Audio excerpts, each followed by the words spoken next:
찬송가 222장입니다. 222장 우리 4절 다같이 합시다. 우리 다시 만날 때까지 하나님이 함께 계셔 사망 권세 이기도록 지켜주시기를 바라며 다시 만날 때 예수 앞에 만날 때 다시 만날 때 그때까지 계신 바라네. 전능하사 천지를 만드신 하나님 아버지를 내가 믿사오며 그 외아들 우리 주 예수 그리스도를 믿사오니 이는 성령으로 잉태하사 동정녀 마리아에게 나시고 본디오 빌라도에게 고난을 받으사 십자가에 못 박혀 죽으시고 장사한 지 사흘 만에 죽은 자 가운데서 다시 살아나시며 하늘에 오르사 전능하신 하나님 우편에 앉아 계시다가 저리로서 산 자와 죽은 자를 심판하러 오시리라. 성령을 믿사오며 거룩한 공회와 성도가 서로 교통하는 것과 죄를 사하여 주시는 것과 몸이 다시 사는 것과 영원히 사는 것을 믿사옵나이다. 아멘. 거룩하신 하나님, 저희들이 모든 예배 때마다 사도들이 고백한 신앙의 고백을 오늘 우리의 고백으로 함께 고백하는 그러한 심정으로 늘 고백하며 기도하는 우리의 신앙의 고백이 사도들의 신앙 고백만이 아니라 오늘 이 시대를 살아가는 우리의 고백이 될 줄 믿습니다. 우리의 이러한 신앙 고백이 타성에 젖어 습관과 매너리즘에 빠지지 말게 하여 주시고 그 사도들의 고난 중에서도 지켰던 신앙의 순수함과 또 신실한 고백을 우리도 이 시대에 해가면서 주님 앞에 서는 그날까지 우리 주님 다시 만나는 그날까지 늘 안위와 안부함을 받으며 살아가게 되기를 간절히 빌고 소원합니다.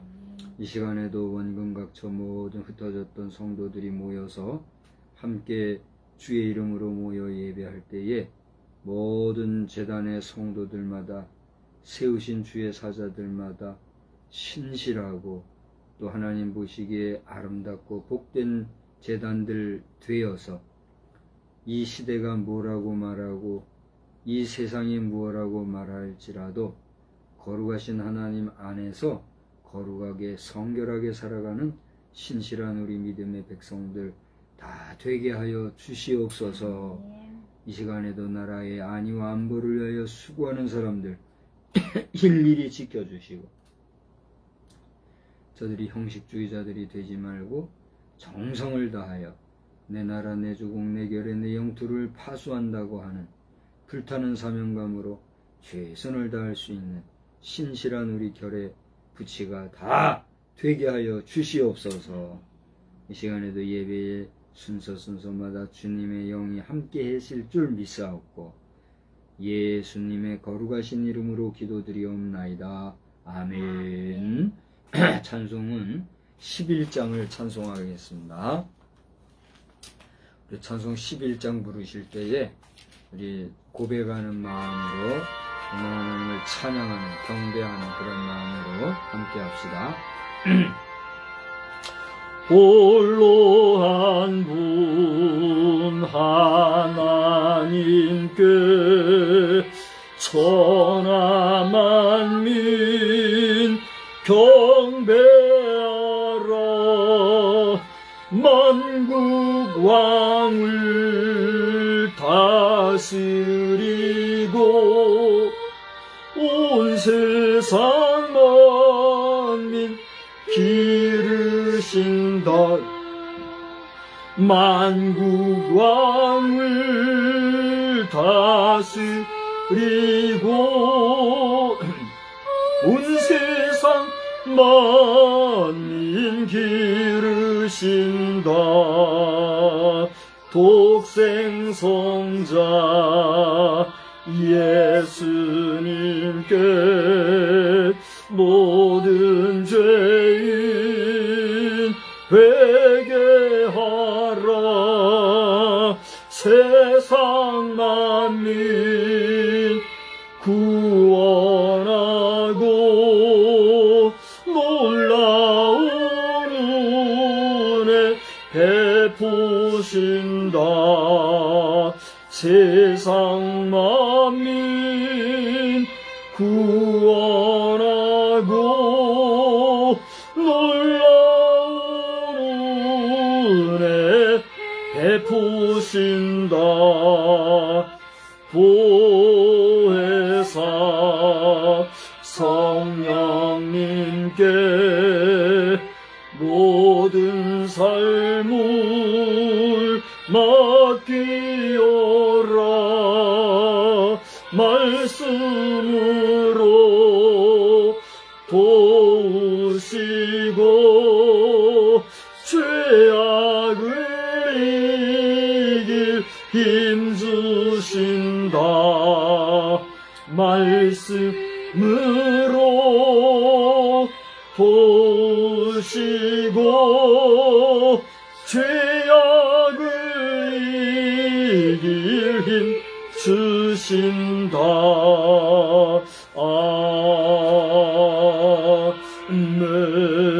아멘. 말씀은 시편 118편에서 보겠습니다. 시편 118편 1절로 14절까지를 우리 함께 보시되 저와 한 절씩 교독을 하도록 하겠습니다. 시편 118편 1절 말씀. 여호와께 감사하라. 그는 선하시며 그의 인자하심이 영원함이로다. 이제 이스라엘은 말하기를 그의 인자하심이 영원하다 할지로다. 이제 아론의 집은 말하기를 그의 인자하심이 영원하다 할지로다. 이제 여호와를 경외하는 자는 말하기를 그의 인자하심이 영원하다 할지로다. 내가 고통 중에 여호와께 부르짖었더니 여호와께서 응답하시고 나를 넓은 곳에 세우셨도다. 여호와는 내 편이시라. 내가 두려워하지 아니하리니 사람이 내게 어찌할까. 여호와께서 내 편이 되사 나를 돕는 자들 중에 계시니 그러므로 나를 미워하는 자들에게 보응하시는 것을 내가 보리로다. 여호와께 피하는 것이 사람을 신뢰하는 것보다 나으며 여호와께 피하는 것이 고관들을 신뢰하는 것보다 낫도다. 문 나라가 나를 에워쌌으니 내가 여호와의 이름으로 그들을 끊으리로다. 그들이 나를 에워싸고 에워쌌으니 내가 여호와의 이름으로 그들을 끊으리로다. 그들이 벌들처럼 나를 에워쌌으나 가시덤불의 불같이 타 없어졌나니 내가 여호와의 이름으로 그들을 끊으리로다. 너는 나를 밀쳐 넘어뜨리려 하였으나 여호와께서는 나를 도우셨도다. 여호와는 나의 능력과 찬송이시요 또 나의 구원이 되셨도다. 아멘. 아멘. 하나님의 신령한 은혜가 오늘 이 밤에도 여러분과 우리 모두에게 큰 은혜로 함께 해주실 줄 믿습니다. 오늘 우리가 부른 찬송가 11장 한번 다 펼쳐놓고 잠깐 살펴보시죠. 오늘 11장은 그 곡의 장르상 경배 찬송으로 들어가요. 그래서 예배전 찬송으로 이 경배의 장르에 있는 찬송을 많이 부르거나 간혹 폐회송, 그러니까 송령, 폐회송 할 때에도 여기에 있는 부분들을 가지고 찬송을 하는 예배, 예전에 따라서 할 때 그렇게 하는 경우를 우리가 볼 수가 있어요. 그런 경배라고 하는 장르에 들어가 있는 그러한 곡인데 대체로 이 경배에 대한 찬송을 보면은 그 곡의 내용이 웅장하고 또 힘이 있고 또 그 씩씩하고 밝고 그런 걸 우리가 볼 수가 있게 돼요. 대체로 좀 외국곡이 많거든요. 근데 오늘 한번 보세요. 작사가 누구예요? 길선주 목사님, 1869년생으로 나오죠. 우리나라 장로교회 최초의 목사님으로 그렇게 알고 있습니다. 일제시대에도 항거하는 그런 모습을 보여주고 아마 길손주 목사님도 그 독립운동 33인 중에 한 분으로 들어가실 거예요. 안 들어가나요? 안 들어가요? 들어가는 걸로 아는데, 뭐 제가 잘못 알았다면 다시 한번 살펴보도록 할 테고요. 그 다음에 이 김두한 씨가 작곡으로 돼 있죠. 1992년도에 작곡했다 이렇게 돼 있는데, 김두한 이분은 장로님으로 제가 알고 있어요. 제가 청소년 시절에도 이 장로님의 그 작곡, 그 성가곡을 제가 많이 성가곡으로 부르고 했던 그런 기억이 있어요. 지금은 뭐 곡 이름 같은 건 자주 잘 생각 안 나는데, 김두한 하면은 이 성가곡 작곡가로 아주 정평나고 유명한 분이에요. 제가 이렇게 살펴보니까 이분이 1926년생이더라고요. 26년생이면 아직 100세는 안 됐지만 생존해 계시다면 97세 이렇게 되나요? 90 후반이 되는 이런 분이신데, 이분이 작곡을 하시고 길손주 목사님이 작사를 하신 곡이다. 그래서 길손주 목사님도 33인 중에 한 분이시죠? 제가 그렇게 잘 맞춰서 감사하고, 아무튼 그런 분의 작사곡을 우리가 경배 찬송의 장르에서 함께 부를 수 있게 되는 것 참 감사하고, 여러분들이 오늘 이 찬송에서 보다시피 하나님을 홀로 한 분이신 하나님으로, 또 예수님을 독생성자로, 성령님을 보혜사로 경배하고, 또 그 주님 앞에서 회개하고 그 성령님께 다 맡겨라 하는 그런 찬송으로 작사가 되어 있는 이 곡. 저는 이 곡을 참 뭐 다른 여러 경배곡이 많이 있어서 다 귀합니다만은, 언제부터인지 저도 몰라요. 최근 들어서 이 곡을 아주 귀하게 여기고, 저도 모르게 이 곡을 자주 찾게 되고 그러더라고요. 우리 하나님은 누가 뭐라고 해도 홀로 한 분이시고, 결코 그 하나님의 존엄하심과 어미하심을 흉내내거나 거짓으로 하나님을 욕되게 할 수 있는 자는 이 세상에 그 누구도 없는 줄 믿으시기를 바랍니다. 간혹 로마 신화 중에 제우스라고 해가지고, 제우스는 헬라말로 데오스라고 하는 말하고도 좀 비슷하게 돼요. 철자도 그렇고.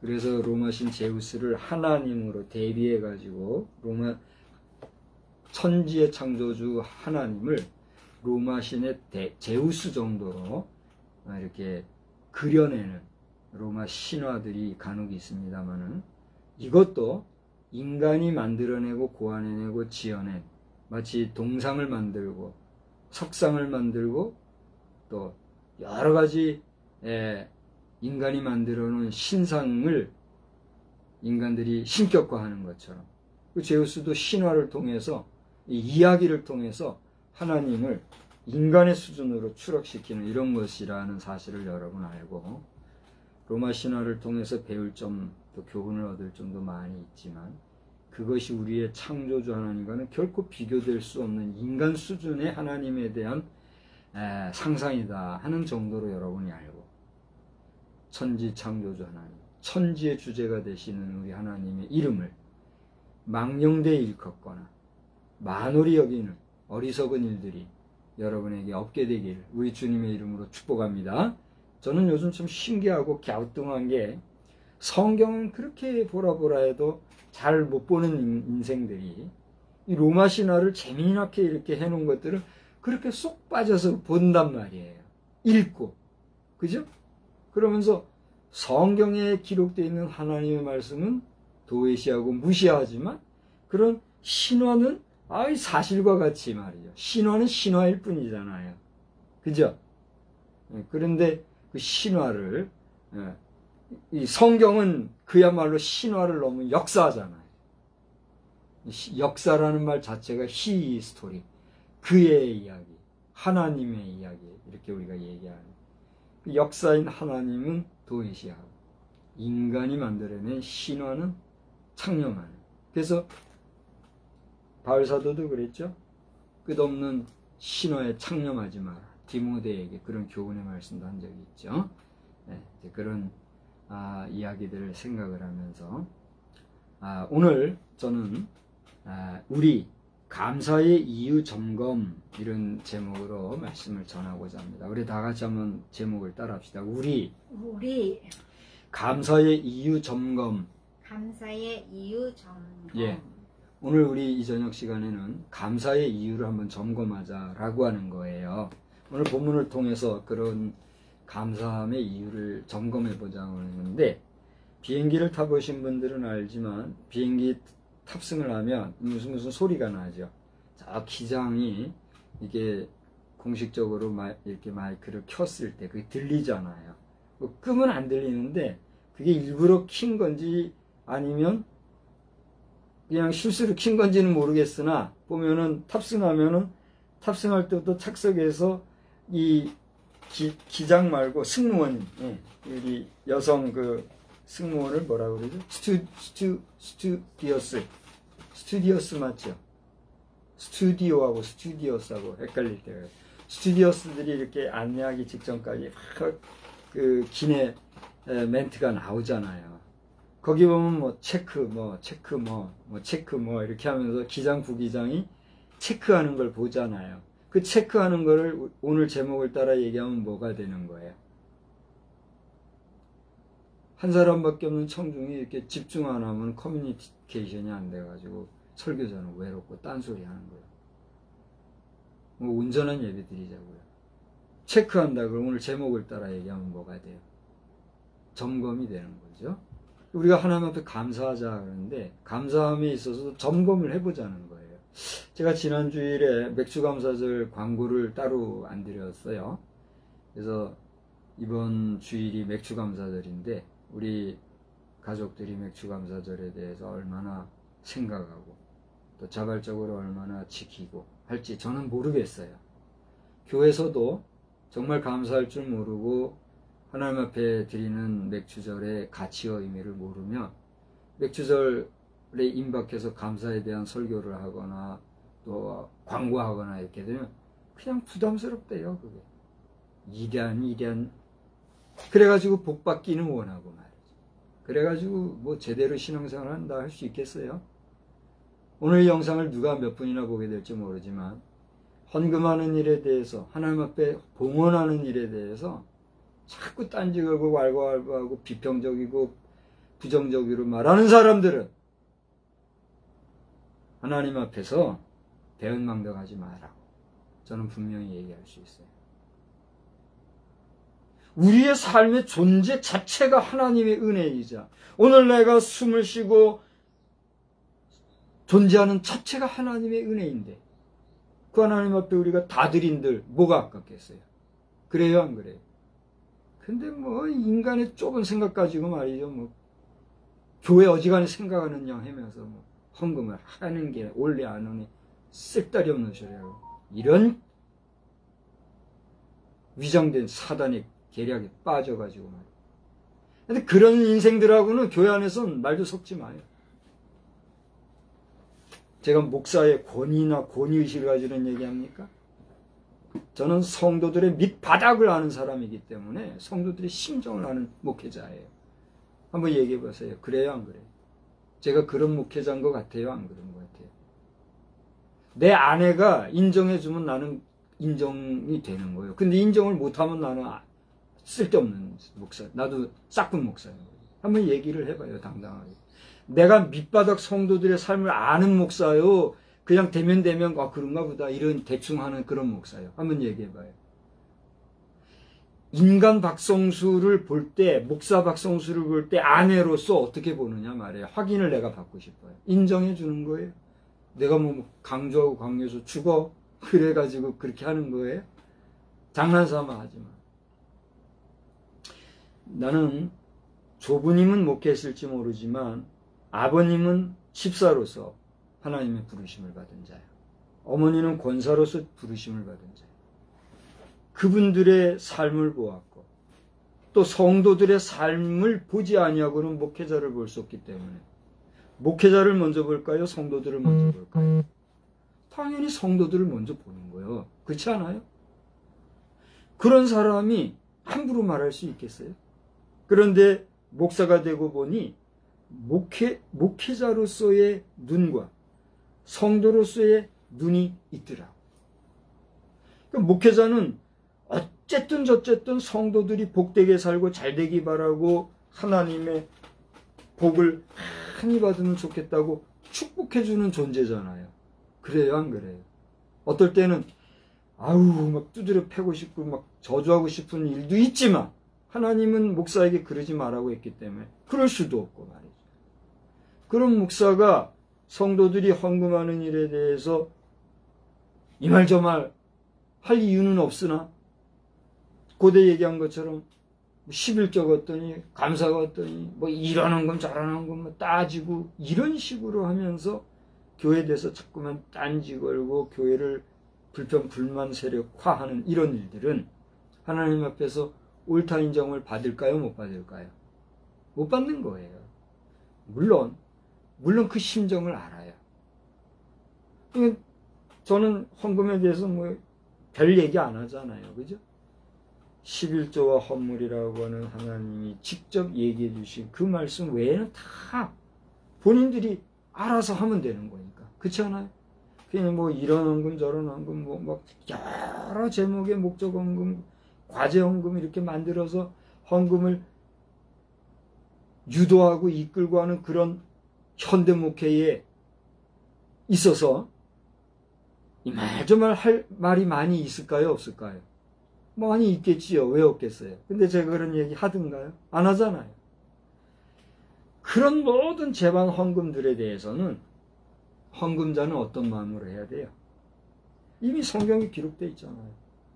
인색함으로, 억지로 하지 말고 자원하는 마음으로 하면 되는 거예요. 그래요, 안 그래요?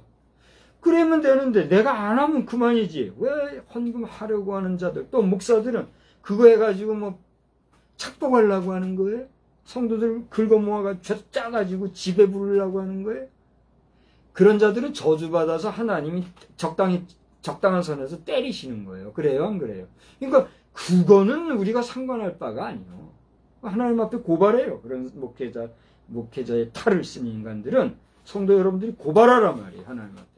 하나님, 저 사람이, 저 목사가 지금 이래 하고 있으니 저 어찌합니까? 가슴이 떨리고 너무 두렵습니다. 저 사람 어떻게 좀 해주십시오. 기도하란 말이에요. 그럼 하나님이 적당히 처리하실 거로. 어디다 대고 이 말 저 말하고 교회를 수석거리고 헌금하고자 하는 자들, 또 헌금할 만한 사람들도 헌금도 정보가 없어서 못할 경우가 있잖아요. 그런 사람들까지 싸잡아서 이상하게 만들고, 그런 자들은 내가 저주해서가 아니라 저주받아 마땅한 자라는 사실을 알고 경거망동하지 말기를 주의 이름으로 축복합니다. 축복합니다. 저는 무임 목사예요. 교회도 하나 없어요. 그러니 별별 소리 다 하고 기성교회 비판할 수도 있지만 그래가지고 남는 게 뭐예요? 하나님의 교회 잘못되는 것밖에 더 있어요. 그러니까 그런 목사도 될 필요 없고 그런 성도도 될 필요 없어요. 하나님 앞에 드리는 것은 그저 감사함으로, 인색함으로나 억지로가 아니라 마음에 우러나는 자원하는 마음으로 충심으로, 진심으로, 정성으로 생명 바쳐, 영혼 바쳐 드릴 때 그것이 참된 감사요 하나님이 받으실 만한 산제사가 되는지 믿으시기를 바랍니다. 내가 없으면 하고 싶어도 어때요? 못하는 거예요. 있으면 마음껏 드리는 거예요. 많이 있음에도 인색한 마음이 들어요. 그 헌금하면 돼요, 안 돼요? 그건 하고도 하나님께 버림받는 거예요. 그래요, 안 그래요? 그러니까 좁은 생각에 에이 그런 거네 안 드리고 말지. 그러다가 어떻게 되는 거예요? 쪽박 차는 거예요. 그래가지고 실패하고 자빠지고 기도 찾아다니면서 엉엉거리고 또 거기서 은혜 받았다고 까불다가 어떤 사람처럼 예수 동상 세워가지고 전도하자 성경 있던 헛소리나 하고 그런 사람들 나와요, 안 나와요? 나오잖아요. 그게 성령의 역사라고 거짓말이나 하고 말이에요. 네? 대한민국 한국교회 정신 바싹 차려야 된다는 사실을 성부, 성자, 성령님의 이름으로 이 시간에 선언하고 선포하는 거예요. 그런 면에서 오늘 몇 사람 안 되는 우리 가족들도 여기서 뭐 광고를 하고 안 하고를 떠나서 맥주감사절은 1년에 한 번 드리는 거. 그 절기가 어느 때쯤인가 여러분 다 잘 알잖아요. 그러면 내가 광고 안 했어도 알아서 헌금하면 되잖아요. 그래요, 안 그래요? 이 헌금하라는 것은 여기 박 목사에게 돈 내라 그거 아니잖아요. 여러의 마음 정성을 다해서 우리가 1년을 살아가는 가운데 반기 동안에 하나님이 함께 해주시고 처음 볼이 추수할 때쯤이 다가온 그때에 우리 인생이 살아가면서 먹을 수 있는 것, 기본적인 식물들을 주신 하나님 감사합니다. 또 도시 문명 사회 속에서는 이 사건 많고 사고 많은 세상 속에서 하나님 지켜주셔서 반년 동안 건강히 잘 지내게 해주셔서 감사합니다. 그 감사의 마음으로 지키는 절기가 맥주감사절이잖아요. 그러니 그 감사의 절기를 지키는 거는 당연한 거예요? 당연하지 아니한 거예요? 감사함으로 지켜야 돼요? 억지로 지켜야 돼요? 여러분 알아서 하는 거란 말이에요. 그런 면에서 오늘 그러면 그렇게 하나님 앞에 감사할 이유가 뭐냐? 여러 가지가 있겠지요. 많은 감사의 여건들이 있으니까 우리가 감사하는데 오늘은 시편 이 118편을 통해서 시편 기자가 뭐 다윗인지 또 다른 누군지 그런 건 둘째 삼고라도 시편 기자가 하나님 앞에 감사한 내용을 한번 찾아서 생각을 함께 해보자는 거지. 여호와께 감사하라. 우리 한번 따라서 합시다. 여호와께 감사하라. 여호와께 감사하라. Thanks to the Lord God. Thanks to the Lord God. 여호와께 감사하라. 이게 제일 첫머리에 나왔어요. 그러면 그 하나님 앞에 감사할 이유를 우리 조건을 생각해 봐야 될 거 아니에요. 그죠? 그러면 이 시편 기자는 하나님 앞에 어떠한 감사의 자세를 가지고 있었나 몇 가지만 생각을 해보고 저는 이제 설교자로서 가하다면 여러분이 공감하는 마음으로 함께하는 마음으로 같은 마음으로 단 마음으로 함께 감사하는 그런 시간이 되면 좋겠다. 그걸 내가 얘기하는 거예요. 오늘 성경을 보니까 하나님에 대하여서 시편 기자는 뭐라고 표현하고 있는가? 오늘 몇 절이에요? 1절을 보니까 선하시다 그랬어요. 하나님이 어떤 하나님이라고요? 선하시다. 선하다는 말은 무슨 말입니까? 선하다는 말은 철학적인 용어예요. 이건 뭐 신학적인 용어까지도 안 가요. 선하다는 말에 대해서는 철학적으로 정의가 또 많아요. 그래서 이 단어 하나만 가지고도 뭐 아마 한 학기 내내도 부족을 대학 강의로 치면 그럴 거예요. 그러니까 우리가 선이라고 하는 정의에 대해서 우리는 말하지 맙시다. 왜냐면 선이라고 하는 것에 대해서는 기본적으로 뭐 착하다, 또 말 그대로 선하다, 거짓이 없다, 정직하다 등등등 하면서 또 거기에 따른 어떤 내용들, 예화들, 기사들이 많이 있잖아요. 그러니까 그런 어떻게 보면 2차원적이고 철학적이고 일반 사회적인 그 정도에서 우리가 지금 말하지 말자는 거죠. 그러니까 하나님은 뭐다? 절대 선하신 분이다. 그거면 된 거예요. 왜? 우리는 선이라는 정의를 이미 알고 있기 때문에. 할렐루야. 그러니까 선하기는 선한데 이 하나님의 선은 어떤 선일까요? 자, 저를 보세요. 인간의 선은요, 완벽하고 완전합니까? 불완전하고 부족합니까? 그게 인간이에요. 인간의 선이라고 하는 것은 항상 조건이 붙고 그리고 그것이 제한적인 걸 우리가 인생에서 발견할 수 있어요, 없어요? 그게 철학적인 정의에 다 나오는 거예요. 그런데 여기서 하나님이 선하다 할 때의 하나님의 선이라는 건 어떤 선일까요? 절대선. 무오한 선이에요. 무오하다는 건 뭐예요? 오류가 없다는 거예요. 실패함도 없고 거짓도 없고 그 어떤 착오도 없는 절대선을 얘기하는 거예요. 그래서 하나님은 선하시며 그 다음에 뭐라고 했어요? 인자하시다 그랬어요. 여러분 우리가 그 사람 참 인자하게 생겼다 뭐 이런 얘기를 하죠. 자, 우리가 어떤 사람을 보고 인자하게 생겼다라고 할 때는 그의 무엇을 보고 판단한 겁니까? 인성은 추상적인 거예요? 아니면 형상적인, 구체적인 거예요?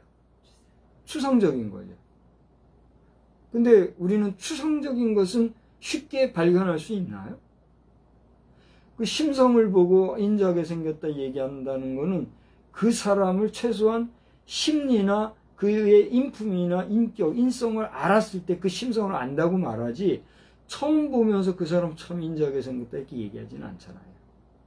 보통 우리가 어떤 사람이 인자하게 생겼다, 참 그 사람 사랑스럽게 생겼다 이렇게 얘기할 때는 우리는 심성을 먼저 봅니까? 그 사람의 외모를 먼저 봅니까? 그게 솔직한 대답 아닌가요? 우리가 어떤 사람의 인성도요, 사실 외모가 좌우를 많이 하잖아요. 그랬습니까? 안 그랬습니까? 그래서 잘생겼니 못생겼니를 따져서 잘생겼으면 일단 뭐가 좋다고 보는 거예요. 심성도 좋고 인품도 좋고 인격도 좋을 것 같다. 그래서 사람이 속을 때가 있어요, 없어요? 있잖아요. 못생기고 승깔 있게 생기고 그랬는데 알고 보니까 참 사람 성격 괜찮고 인자하고 참 그럴 수 없는, 좀 못생겼어도 최고인 그런 사람이 있어요, 없어요? 있잖아요. 그러니까 어떤 인자하다라고 할 때 그 외모를 보고 판단할 때 실수할 때가 많이 있잖아요. 근데 하나님은 어떤 분이다? 인자하다 했을 때 인자라는 게 뭐예요? 저는 이 인자라는 단어를 그저 단순하게 살펴봤어요. 그랬더니 인자라는 건 마음이 어질고 자애로운 거다. 마음이 어질다는 건 뭔 말이에요? 넓고 너그럽고 뭐 그런 좀 대범하고 뭐 이런 게 느껴지지요. 자애롭다는 건 뭐예요? 자애롭다는 거는 아랫사람에 베푸는 사랑의 도타움. 우리가 사랑을 표현할 때에 윗사람을 사랑한다 그래요? 아랫사람을 사랑한다 그래요? 보통. 그래서 사랑은 무슨 사랑이라는 말이 있어요? 내리사랑이라는 그런 말이 있잖아요. 물론 우리가 부모님을 사랑한다든가 언니를 사랑하든가 형을 사랑하다든가 오빠를 사랑하든가 손윗사람을 사랑할 때도 사랑한다 할 수 있죠, 그죠? 근데 그 사랑은 대체로 어떤 경우에 사랑하게 돼요? 나에 대해서 만족을 줄 때, 기쁨을 줄 때, 내가 안락함을 누리고 평안을 누리고 안정감을 누리고 그런 조건들이 갖춰질 때 비로소 윗사람을 사랑하게 되지, 윗사람이 폭정을 하고 억압을 하고 나한테 안 좋게 하고 해롭게 하고 그렇게 하는데 윗사람 사랑하는 수가 있어요? 대체로는 그렇지 않잖아요. 근데 아랫사람을 사랑할 때는 어때요? 윗사람의 입장에서 이놈이 나한테 손해를 주고 피해를 주고 해도 극단적으로는 이제 아예 안 되겠다고 이제 막장 드라마처럼 막 갈 때도 있지만, 대개는 아랫사람들이 나에게 실수해도 윗사람이 아랫사람을 사랑할 때는 어떻게 사랑해요? 그러려니 하고 품어주는 사랑. 그래서 내리사랑이라고도 하잖아요. 여기 하나님이 인자하시다 할 때는 마음이 어질고 자애로운데, 자애롭다고 할 때는 이렇게 아랫사람에게 베푸는 사랑의 도타움과 같은 그런 마음이 하나님에게 있는 인자한 마음이에요. 할렐루야. 하나님은 선하시고 인자하시다. 그런데 여기 13, 14절에도 우리가 읽었습니다만 그 하나님이 나를 어떻게 한다고요? 너는 나를 밀쳐 넘어뜨리려 하였으나 여호와께서는 나를 도우셨도다. 이 시편 기자가 말하는 너는 나를 밀쳐뜨렸다 할 때 너가 누군지 저는 역사적으로 오늘 제가 연구 안 해서 모르겠어요. 이게 다윗이라고 할 때는 누가 그 대상인지 알 수 있겠지요. 다윗이 아니라 할지라도 시편 기자의 입장에서 너는 누굴까요? 시편 기자를 넘어뜨리겠던 그 사람을 얘기하잖아요. 오늘날 여러분에게 있어서는 누구예요? 여러분의 대적들. 그는 나를 넘어뜨리려 하였으나 여호와께서는 나를 어떻게 해요? 도우셨도다. 하나님은 여러분을 도우시는 헬퍼가 되시는 줄 믿으시기 바랍니다. 그 다음에 14절에 보니까 여호와는 나의 능력과 찬송이요 또 나의 뭐가 되셨다? 구원이 되셨다. 할렐루야. 하나님이 나를 구원해 주셨다라고 하는 이 사실보다 더 큰 사랑이 어디에 있고 더 위대한 일이 어디 있고 더 큰 도움이 어디에 있습니까? 오늘 우리가 하나님 앞에 감사하는 이유 중에 하나만 되라 해도 우리는 충분히 감사할 수 있는 조건이 되는데 그게 뭐예요? 나는 예수의 이름으로 구원받은 하나님의 자녀가 되었다는 사실. 할렐루야. 우리 다른 거 다 빼고라도 구원함을 받은 이 은혜에 감사하여 나는 다시 한번 하나님이 너는 맥추절을 지키라 하신 말씀에 순종하는 면에서 우리는 당연히 하나님 앞에 어떻게 하는 거예요? 맥추 감사를 드리는 거란 말이에요. 그 외에도 오늘 보니까 하나님이 나를 도우셨고 선하시며 인자하신데 그 하나님의 인자하심은 영원하심이라고 오늘 같은 1절을 보니까 그렇게 기록하고 있어요. 보세요. 여호와께서 감사하라. 그는 선하시며 그의 인자하심이 영원함이로다 그랬는데 잘 보시오. 1절, 2절, 3절, 4절에 보면 반복되는 단어가 하나 있어요. 그게 뭐예요? 영원함이 반복되고 두 번 반복되고 있죠. 그죠? 두 번 1절과 2절에 두 번 반복되고 있죠. 영원하다. 이제 저는 그걸 묻기보다는 더 많이 반복된 단어가 있어요. 그게 뭐예요? 그렇습니다. 1절 한번 제가 읽을 테니까 여러분 인자하심이 나랑은 오면 여러분 읽으십시오. 여호와께 감사하라. 그는 선하시며 그의 인자하심이 영원함이로다. 이제 이스라엘은 말하기를 그의 인자하심이 영원하다 할지로다. 이제 아론의 집은 말하기를 그의 인자하심이 영원하다 할지로다. 이제 여호와를 경외하는 자는 말하기를 그의 인자하심이 영원하다 할지로다. 4절까지 보면 영원하다는 말이 벌써 3번이나 반복되고 있거니와 인자하다는 말이 몇 번 반복되고 있어요? 4번이나 반복되고. 다시 말하면 우리는 하나님의 구원하심에도 감사할 뿐만이 아니라 그 영원하시고 영원하신 하나님의 인자하심에 대하여 감사하시기를 주의 이름으로 축원합니다. 하나님이 인자하지 않으시다면 고대 얘기한 것처럼 정말 아랫사람을 그럴 수 없으면 그렇게 정말 용서할 수 없고 품을 수 없음에도 불구하고 아랫사람이기 때문에 미련한 놈이기 때문에 약한 놈이기 때문에 그 잘못에도 불구하고 오냐오냐하고 사랑해 주시는 그 하나님의 인자하심이 없다면 우리 인생이 어떻게 될까요?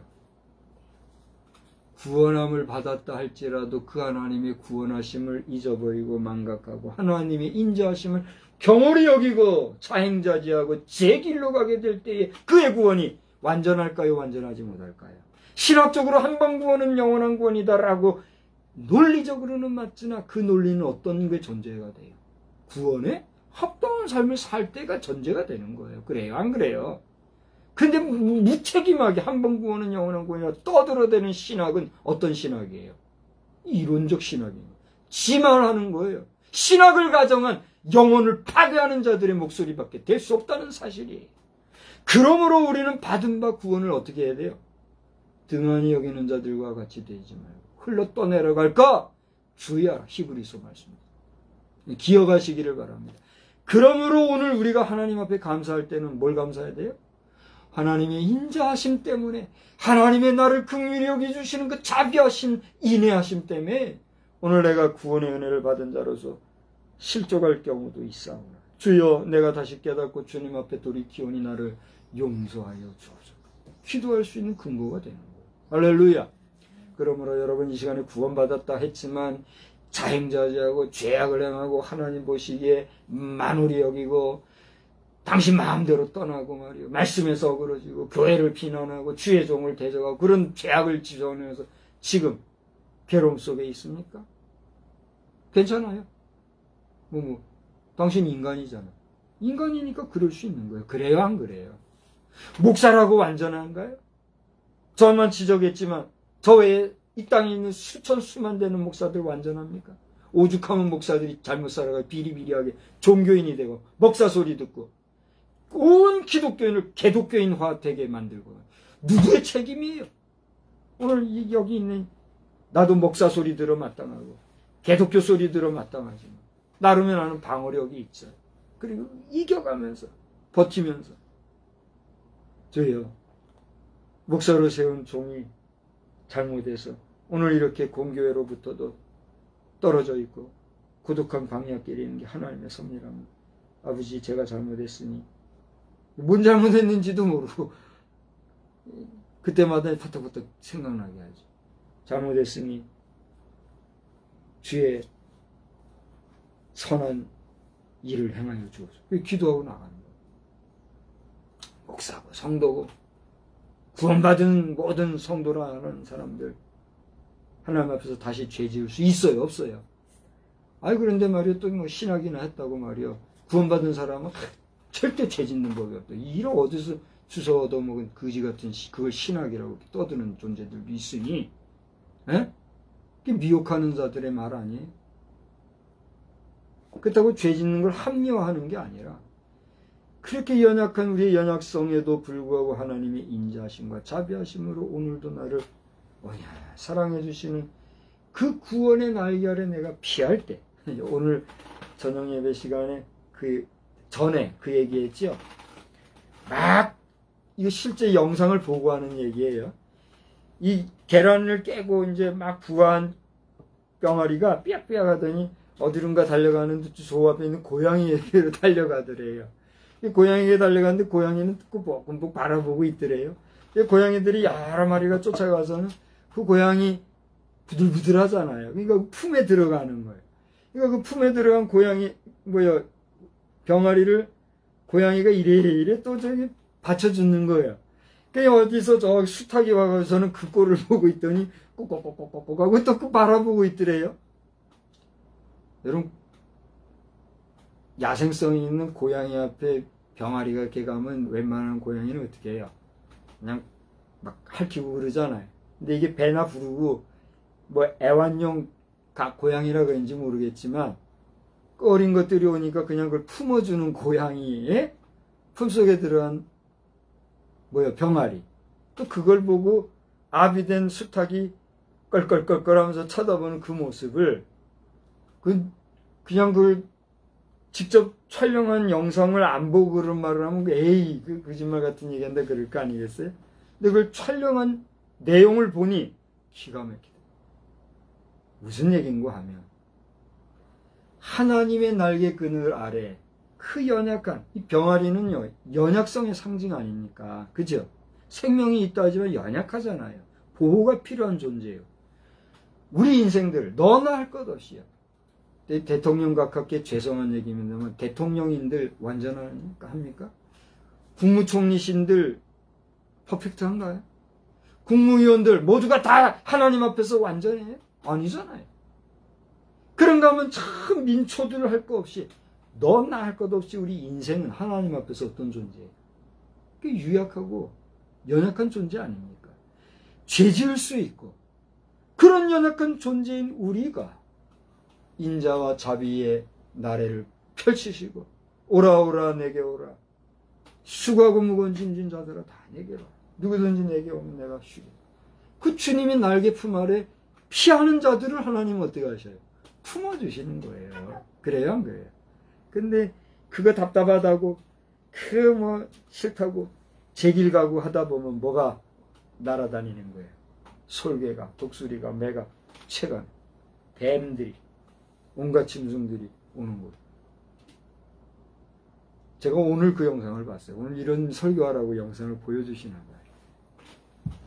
어미닭이 새끼들 여러 마리를 이렇게 데리고 있는데 이 살무사가 탁 나왔어요. 살무사가 이렇게 헐날른거리고 오니까 어미닭이 보통은 수탉이 싸놨지만 어미닭은 이렇게 싸나면 안 들잖아요.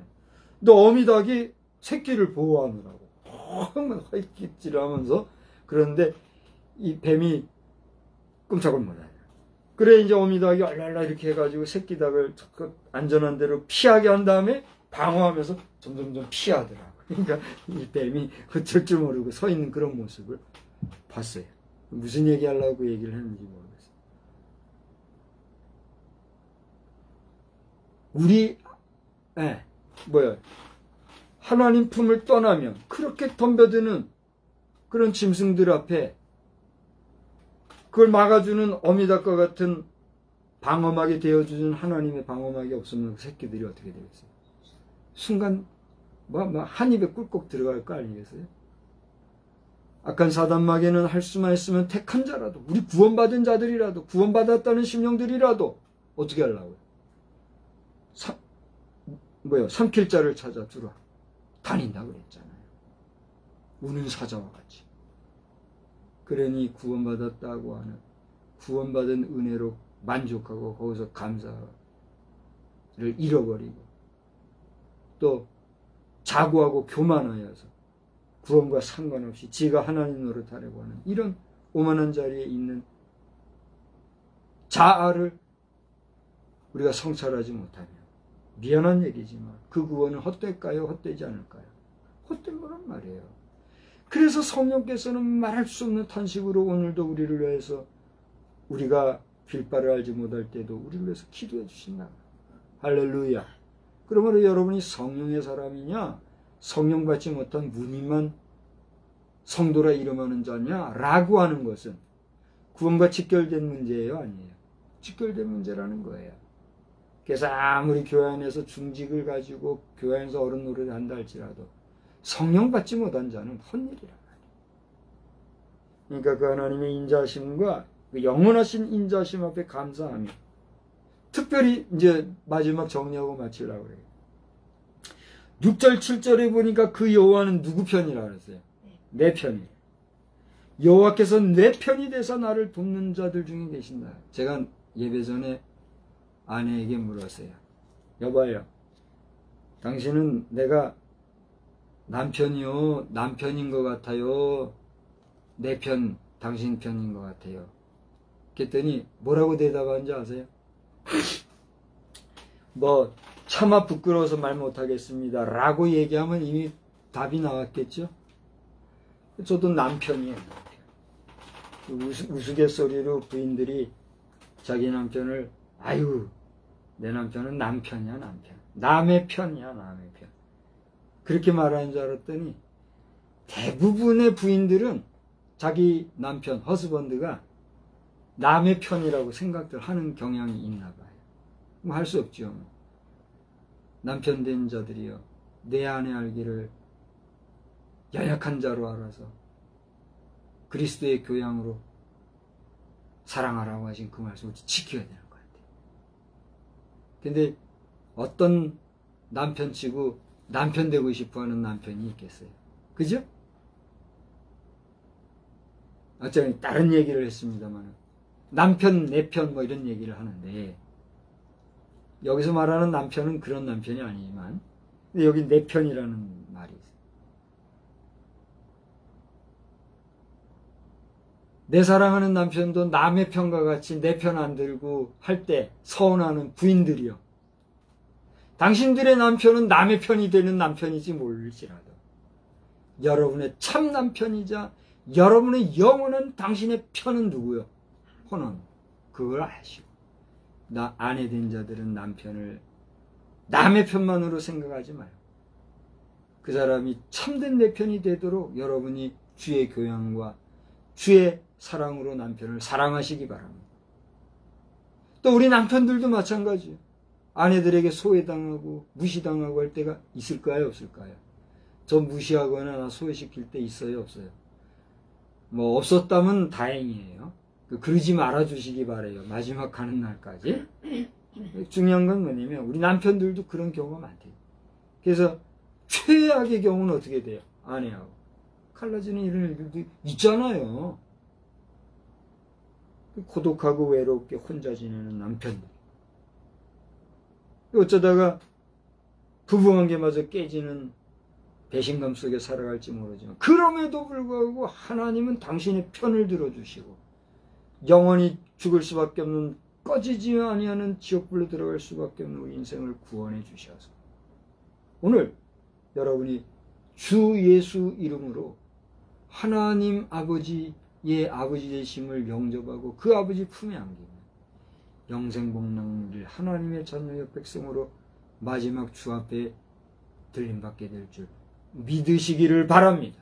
여러분이 살아 들림받는다면 살아 주를 볼 것이요, 죽어 들림받는다면 부활하여 승천하여 주 앞에 서게 될 것이요. 우리는 사도신경에서 고백하고 있잖아요. 그러니까 사나 죽으나 우리는 주의 것입니다. 할렐루야. 이제 말씀을 마칩시다. 우리 감사의 이유 점검, 그런 얘기를 했어요. 기장이 체크1, 체크2, 뭐 전문 용어는 내가 잘 모르겠어요. 모른다 해야지. 그게 체크하듯이 하나님 앞에 감사할 조건을 한번 체크해 보십시오. 점검해 보십시오. 여러 가지가 있는데, 오늘 시편 기자는 하나님은 선하시며 그 인자하심이 영원하시고 또 나를 도우시는 내 편일 뿐 아니라 나의 구원이 되셨다. 이거면 우리가 감사할 조건 충분한 거 아니겠어요? 오늘 시편 118편에서 그런 조건을 점검해서 찾아보고 긍정하십시다. 나아가 반년 동안 내가 살아오며 하나님 앞에 감사한 게 무엇이 있는가 한번 구체적으로 체크하면서, 하나님 이런 일들이 있었군요, 감사합니다. 인색함으로나 억지로가 아니라 참으로 감사한 마음으로 기쁨으로 드려 이 맥추절을 잘 지키는, 그래 하나님이 기뻐 웃게 하시는 복된 날 될 수 있기를 주의 이름으로 축복합니다. 하나님 아버지, 부족한 종이 맥추감사절에 대하여서 여러 말 하지 않으려고 생각도 하지 않았더니 오늘 이 수요일 저녁 시간에는 기어이 맥추감사절을 지키는 전 주간의 수요일 저녁 예배로서 우리가 왜 하나님 앞에 감사해야 되는지를 다른 이유가 아니라 시편을 써서 하나님 앞에 감사의 조건을 찾고 여호와께 감사하라. 왜? 이러이러한 이유 때문에 감사해야 되는 거 아니니? 물어보시는 하나님의 음성을 우리가 돌아보게 되었습니다. 주여, 우리의 삶의 존재 이유 자체가 감사한 것이요, 또 한 해를 살아가면서 반년 동안을 주님이 지켜주신 것이 감사하여 드리는 이 맥추감사절이 우리에게는 기쁨의 절기, 감사의 절기, 또 풍성함과 온전함으로 충성을 다하여 진심으로 드리는 아름다운 감사절이 되게 하여 주시옵소서. 이 감사절로 말미암아 시험에 빠지고 또 부정적인 말로 이 말 저 말하는 어리석은 심령들 불쌍히 여겨주시고, 그들이 하는 말을 알지 못하고 그들이 떠드는 이유를 온전히 찾지 못한 채 고독하고 괴로워하는 그 심정을 주님이 아실진데 그들의 마음을 위로하여 주시고 그들도 하나님 앞에 감사할 줄 아는 복된 역사가 있게 하여 주시옵소서. 특별히 우리나라 대통령을 위해서 기도합니다. 저가 상반기 동안에 이루었던 업적으로 인하여 자고하고 교만하고 하나님을 만홀히 여기는 자가 되지 말게 하시고 차제에 하나님에 대한 신앙을 분명히 하며 대한민국의 최고 지도자로서 그가 누구를 섬기는 자인가를 분명히 알 수 있는,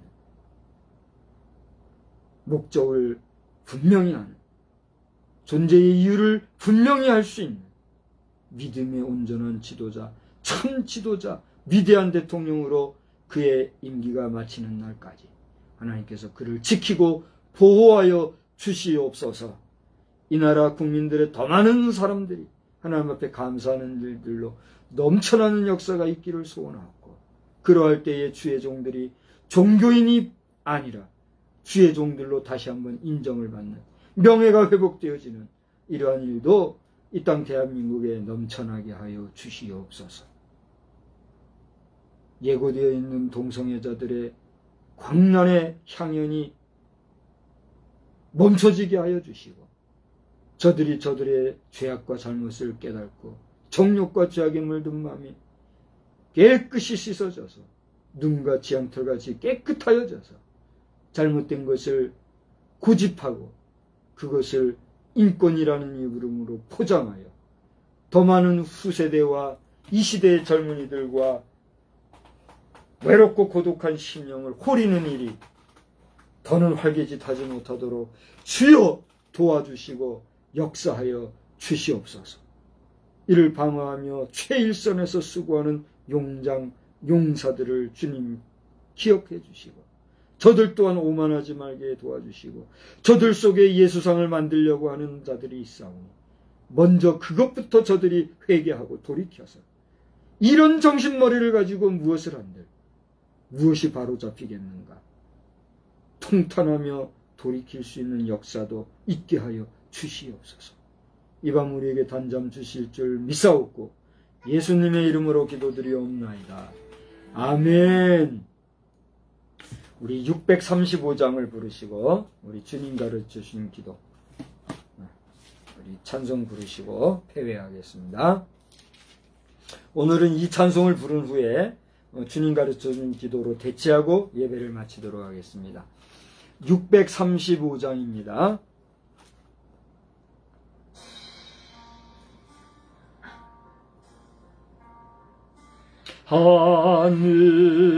하늘에 계신 아버지, 이름 거룩하사 주님 나라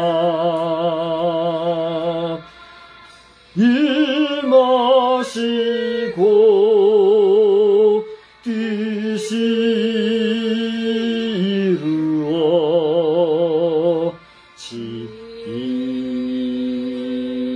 이루어지이다. 일용할 양식 주시고 우리들의 큰 죄 다 용서하옵시고 또 시험에 들게 마시고 악에서 구원하소서. 대개 주의 나라 주의 권세 주의 영광 영원히